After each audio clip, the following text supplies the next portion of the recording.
There's one. They don't take it as enemy. Let's talk.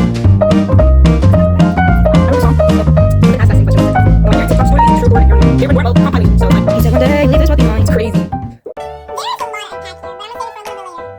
getting goosebumps. Oh, that's a woman? I'm sorry. Well, why do those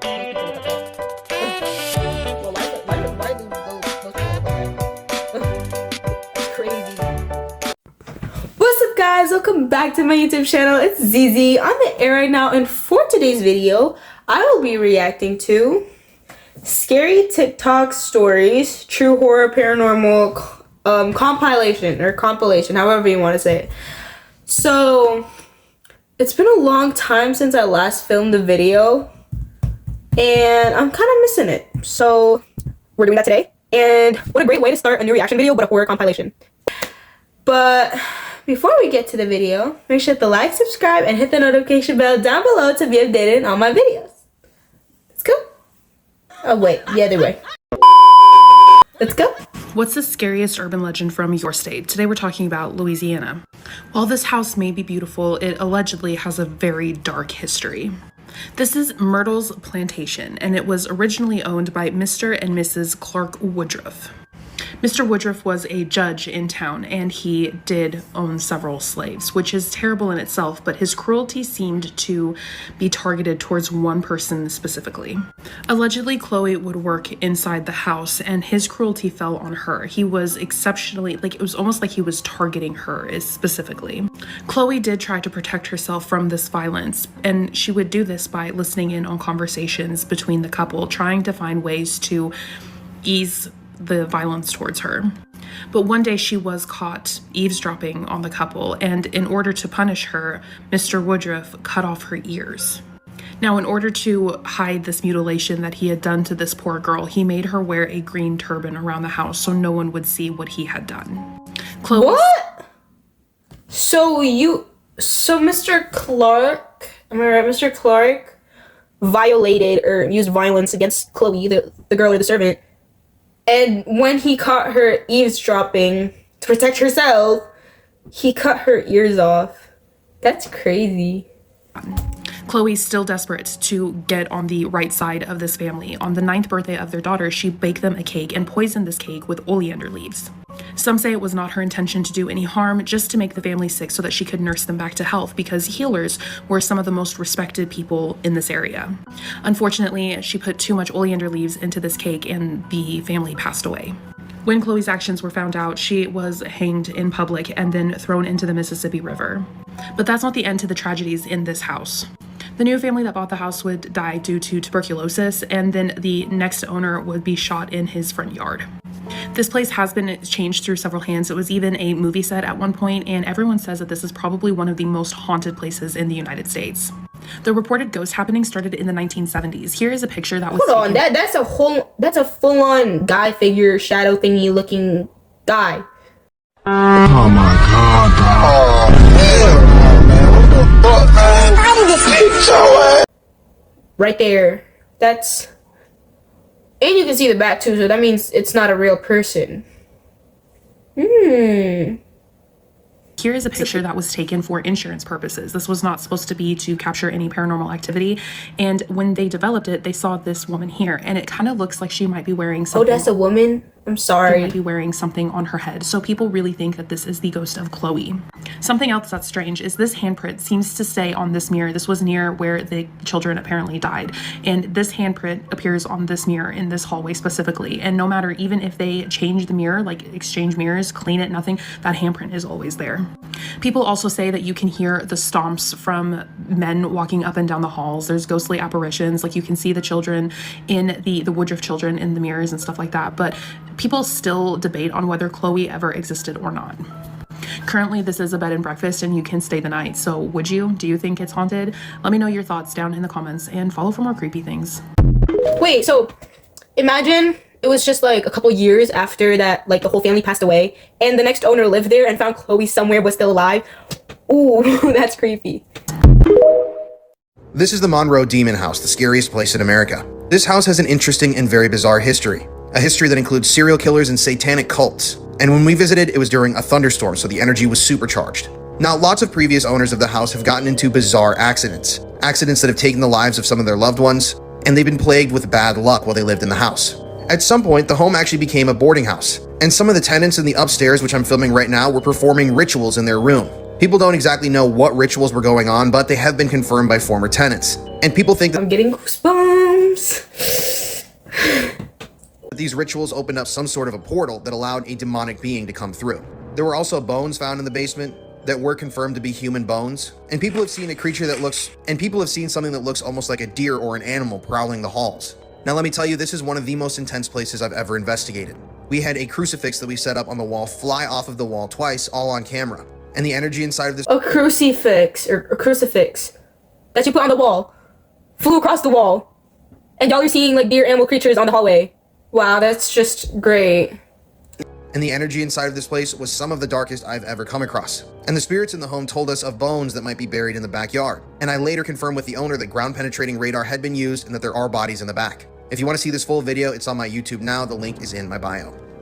That's crazy. Tonight I'm going to tell you the ghost story of Mary Shaw, the ill-fated ventriloquist. And our story starts about 83 years ago in 1941 in the small town of Ravensfair. Now it's a Friday night and the entire town has assembled in the local theater. And this is a theater they spent a lot of money to build. It's ornate, quite beautifully crafted, and people are there to enjoy the show from the local ventriloquist Mary Shaw. Now Mary Shaw is a bit of a local celebrity there in Ravensfair. She's known for doing these very extravagant shows with her ventriloquist dummies. They speak to the audience, they can hide within the audience like under chairs and stuff, and so she's really popular amongst the townspeople. So we have another doll person. I hate dolls, bro. I mean, I have stuffed toys and squishmallows, but like, you know those dolls with actual like eyes? Not like actual eyes, but like those dolls where they have like a very very specific look, if you know what I mean. Like when you stare at them, it deadass looks like they're staring at you. Those dolls are the dolls that like I don't. So yeah. But of course, there's always an asshole in the audience. And on this particular evening, the local a boy named Michael Ashen. Now, Michael Ashen came from a very good family, very wealthy, very well-to-do, and super well-connected. And while Mary Shaw was going on with her doll, Billy, he decided that it was a perfect time to call her out for the farce of it all, just basically saying it was fake. He could see her talking, just generally being very disrespectful, but keep in mind, still very much a kid. Now, while Michael is acting a fool in the audience and still being very disrespectful, I might add, Mary is on the stage witnessing all of it, and you can hear a pin drop in the audience because people just can't believe the audacity of this kid to call out one of the performers so publicly, and it is rude. Now, on stage, Mary is looking at Michael, and she's communicating, and she's basically saying, no, this is definitely real. There's always a skeptic, but as this is happening and she's talking, Billy the doll, her dummy, is also talking with her. So although Michael called her out for voicing Billy, pictured on the right here, how could it be that the both of them were talking at once? And basically, Billy was saying that he was upset because Michael did not believe that he was in fact a real boy and that he was just as real as Michael. Very Pinocchio in a way, but there is a lot to unpack here, but I'm gonna save it for a little bit later. It got kind of heated and it got a little bit freaky. And again, the audience was already dead silent because this kid had disrespected the performer, but things really got tense when Mary and the doll were talking at the same time. Now, keep in mind, for anybody who goes to a movie, watches TV, goes to Broadway performances, there's this willing suspension of disbelief. So for the adults in the audience, they're aware of the fact that Billy the doll should not be talking and that it would be just Mary. Now, the kids might not be aware of that, but the adults definitely were. So it's shocking to an audience when the doll, who's supposed to be voiced one at a time along with his human, is talking concurrently with his human. So very tense, very strange situation, but the audience seemed to take it really well. They were in awe of the performance. Mary got a standing ovation. But after Michael's outburst, you could tell there was just some sort of odd shift between Michael and Mary, where Mary was hyper-focused on Michael, and Michael, being a kid, just went back to enjoying the show. But strange things happened after that event took place, because shortly after that, Michael goes missing, and nobody could find him. In fact, his family, again, very well-to-do, had put up a $5,000 reward. Now, this is $5,000 in 1941, so... What? Wait. I didn't speak for a lot because I wanted to finish the whole thing. But there's a lot to unpack here.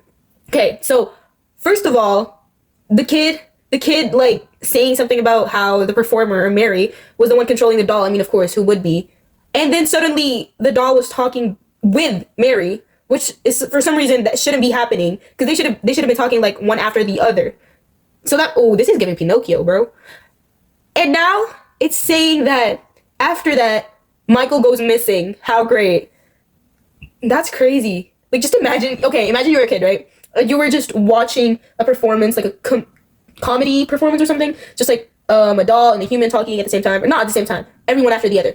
And then you don't know that it's not normal for both of them to talk at the same time because that's clearly impossible. So, like, oh my gosh, I'm wondering what that kid saw. Like, seriously, I'm wondering what that kid saw. He went missing after that, so that means the doll definitely had something to do with that.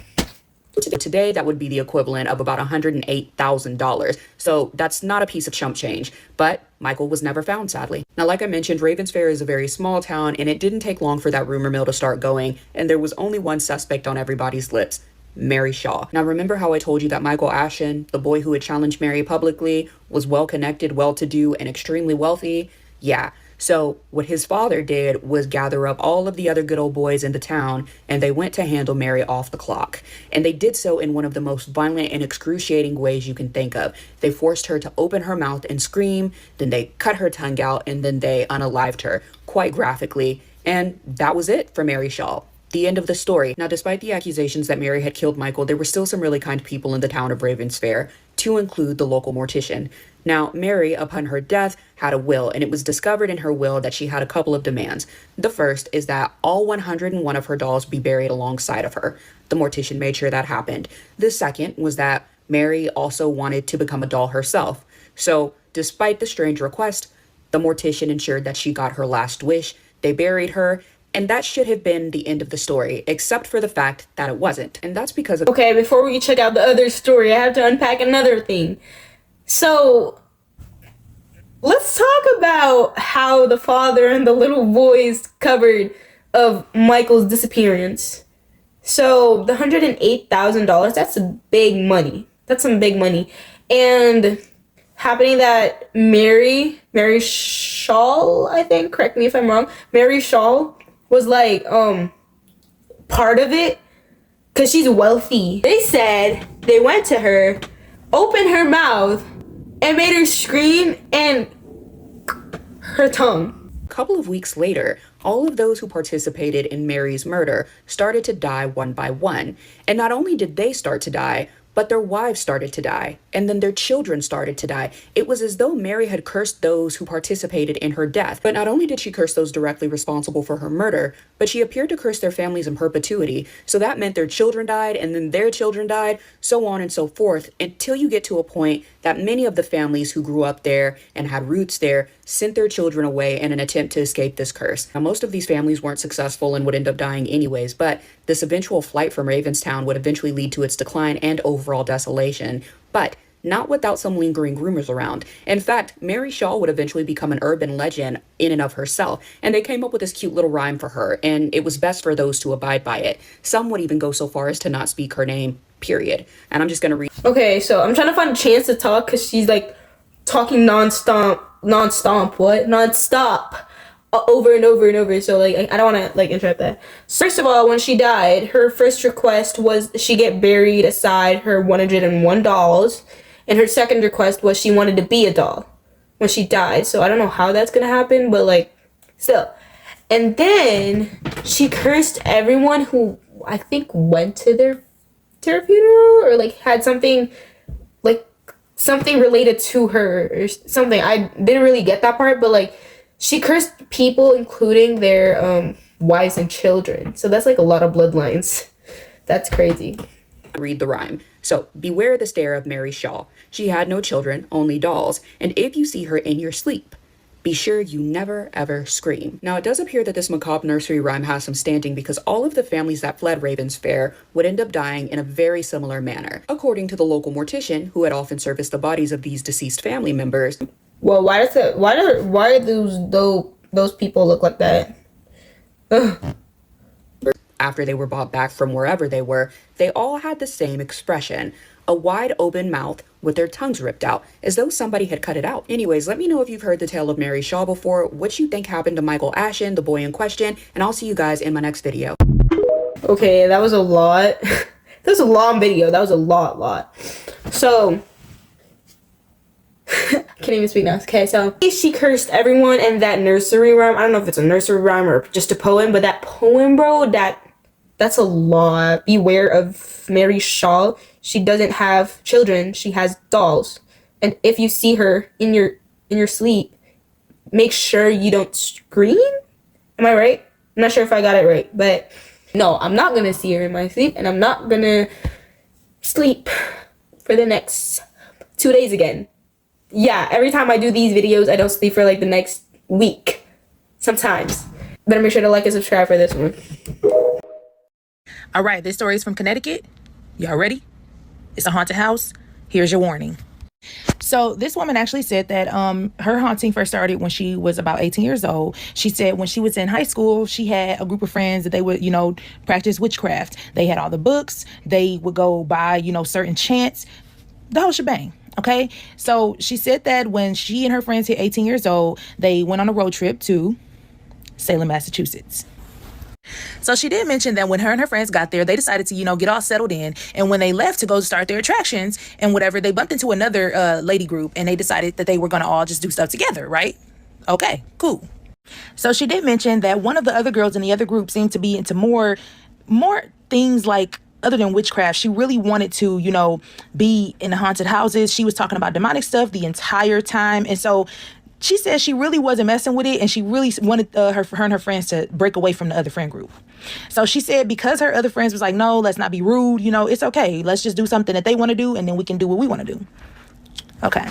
So the friend said that, once they gave her the freedom of choosing whatever she wanted to do, the first thing she wanted to do was draw in chalk a pentagram, and she said, and have everybody sit in a circle. Now, mind you, they call themselves white witches. So she said that she ain't into all of that other demonic stuff. She said she's more into love and light and things like that, right? White witches. Are we serious right now? Now, I'm talking to the other girl group, or not the other girl group, this group. Guys, it's always not so rude to say no to something, especially if you really don't want to. I know it's hard to say no because I feel like it's going to offend someone, but if you really don't want to, you don't have to. You have a choice. Unless you want to suffer under the consequences of like being forced of doing something you don't want to do. That's just my point. But let's continue. So she said as soon as they sat in the circle, the girl started talking about how she wanted to call upon the devil. Now, mind you, this would have been a good time for y'all to walk away from that friend group. Oh, Lord Jesus. So she said instead of walking away, they all stayed there. Her and her friend group all stayed there with the other friend group.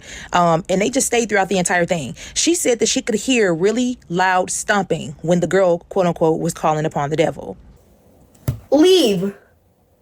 Like immediately. You're hearing stomping while the other girl is chanting some demon Just leave. The door is wide open. You could just tell them, oh yeah, never mind. I'm breaking this craft. I'm gonna get the fuck out of here. And you sat there. So she said once she started hearing the loud stomping, she told the girl, okay, this needs to stop. Like, can you stop this right now? Is there a way, to get all this to stop? I don't want to hear nothing. I don't want you chanting no more. Her friends, stood up and went on about their way. Okay. So they saw the girls one more time before they left, and the girl who was really into the demonic stuff apologized and was like, I'm sorry, I didn't mean to scare you guys. It's just something that I'm really into. I've been into this since I was younger. So the girls accepted her apology and whatever, and, they went on back home, took their road trip back home. So fast forward, she's back at home now, and she said that when she did get home, she just always felt like somebody was watching her. So fast forward, she's now 20 years old. She said that nothing crazy had happened. She still always felt like somebody was watching her, but she never took action and whatever because nothing crazy happened yet. So she said she ended up getting this boyfriend, and he would stay the night. And whenever he would stay the night, she said that she would feel so sick, it was almost overwhelming. So at first she was getting nervous and she thought maybe she was pregnant. And so, of course, she gets a test, nothing. She goes to the doctor, nothing. So she pretty much just chalked it up to maybe it was a little bug and it's now gone. But she continued to have this relationship with this young man that she was with. And she did notice that whenever he came over, he was more accident prone. And when she says accident prone, she means like he's falling down the stairs, falling. So fast forward to her and her boyfriend were, about to go downstairs and cook some dinner together. So they were both walking downstairs to the kitchen. She said she was a few steps behind him, so she wasn't close to him. And she said he just went flying down the steps. He looked up at her and was just like, why did you do that? Like, he really was convinced she pushed him down those stairs. So he hurt himself. He ended up breaking his arm.